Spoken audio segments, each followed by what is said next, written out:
बाबुल, राजीव, मेनका, कोयल।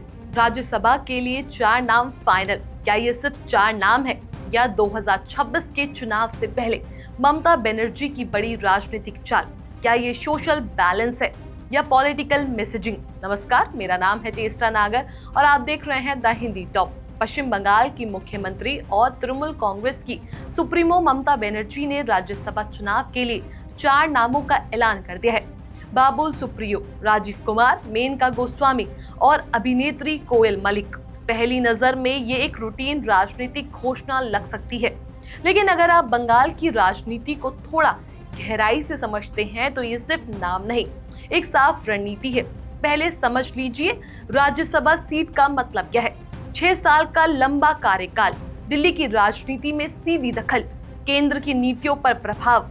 अभी टीएमसी के पास राज्यसभा में 13 सीटें हैं। इन 4 नामों के साथ ये संख्या 17 तक पहुंच सकती है। मतलब साफ है, ममता बनर्जी सिर्फ बंगाल की मुख्यमंत्री नहीं रहना चाहती, ये राष्ट्रीय राजनीति में अपनी ताकत और दिखाना चाहती है।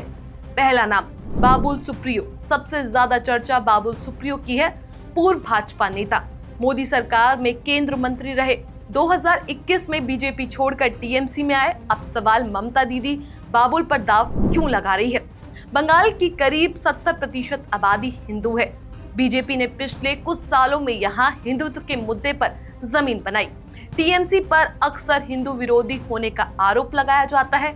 ऐसे में बाबुल सुप्रियो जैसे चेहरे जो खुद को राम भक्त कहते रहे हैं, जो भाजपा के बड़े चेहरे में रहे, उन्हें राज्यसभा भेजना एक साफ मैसेज है। टीएमसी सिर्फ एक समुदाय की पार्टी नहीं, ये एक ब्रिज पॉलिटिक्स है।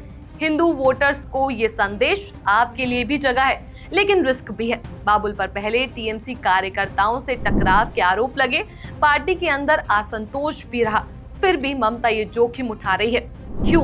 क्योंकि 2026 विधानसभा चुनाव दूर नहीं है और बीजेपी से आए चेहरों को ऊपर उठाना सीधे बीजेपी के वोट बैंक में सेंध लगाने जैसा है। अब जरा सोचिए, एक तरफ बाबुल सुप्रियो जैसे पूर्व भाजपा मंत्री, दूसरी तरफ राजीव कुमार जैसे पुराने वफादार, और साथ में एक सामाजिक चेहरा और एक ग्लैमरस स्टार। क्या ये सिर्फ टिकट बांटना है या हर वर्ग को एक मैसेज देना? दूसरा नाम राजीव कुमार, पूर्व आईपीएस अधिकारी, ममता के बेहद करीबी माने जाते हैं। सीबीआई और ईडी के साथ टकराव के समय उनका नाम सुर्खियों में रहा।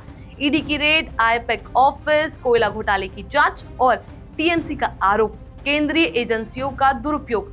राजीव कुमार को राज्यसभा भेजना क्या है? पहला, वफादारी का इनाम। दूसरा, दिल्ली में एजेंसियों के खिलाफ मजबूत आवाज। तीसरा, बंगाल प्राइड का कार्ड। राजीव कुमार पढ़े लिखे, सॉफ्ट स्पोकन, प्रशासनिक बैकग्राउंड वाले चेहरे हैं। बंगाल के बुद्धिजीवी वर्ग में उनकी स्वकीयता है। 2026 से पहले ममता को ये वर्ग मजबूत रखना है और ये मैसेज भी देना है, हम केंद्र के सामने झुकेंगे नहीं। तीसरा नाम मेनका गोस्वामी, जादवपुर की विधायक, महिला अधिकारियों की आवाज। ममता बनर्जी की राजनीति में महिला पावर हमेशा बड़ा फैक्टर रहा है। 2021 में टीएमसी ने बड़ी संख्या में महिलाओं को टिकट दिया था। मेनका को राज्यसभा भेजना महिला वोट बैंक को सीधा संदेश है। बंगाल में एससी, एसटी और ओबीसी महिलाओं का बड़ा वोट शेयर है। अगर मेनका इन तबकों से कनेक्ट करती है तो ये टीएमसी के लिए मजबूत ग्राउंड सपोर्ट बन सकता है। ये एक साफ जेंडर बैलेंसिंग भी है और एक पॉलिटिकल सिग्नल भी। दिल्ली में हमारी महिला आवाज और तेज होगी। अब आते हैं सबसे अलग नाम पर, अभिनेत्री कोयल मलिक। टीवी और बॉलीवुड दोनों में पहचान, ग्लैमरस लेकिन पारिवारिक छवि। ममता बनर्जी ने कई बार फिल्मी चेहरों को राजनीति में जगह दी है, लेकिन कोयल का चयन क्या सिर्फ स्टार पावर है? नहीं, ये युवा वोटर्स के लिए मैसेज है, सिनेमा प्रेमी वर्ग के लिए कनेक्शन है, रैलियों में भीड़ जुटाने का चेहरा। हाँ, सवाल उठेंगे, क्या उनके पास संसदीय अनुभव है? क्या वह नीति निर्माण में प्रभावी होंगी? लेकिन राजनीति में कई बार प्रतीक ज्यादा बोलते हैं, अनुभव बाद में आता है।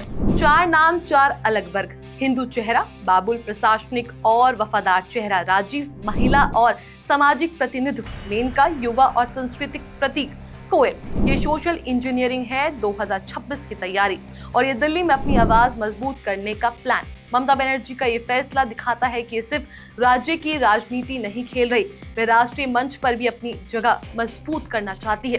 राज्यसभा में संख्या 17 तक ले जाना मतलब संसद में मजबूत ब्लॉक। लेकिन असली परीक्षा होगी, क्या ये चेहरे सिर्फ नाम रहेंगे या संसद में असर भी दिखाएंगे? आप बताइए, क्या ये मास्टर स्ट्रोक है या रिस्क भरा दाव?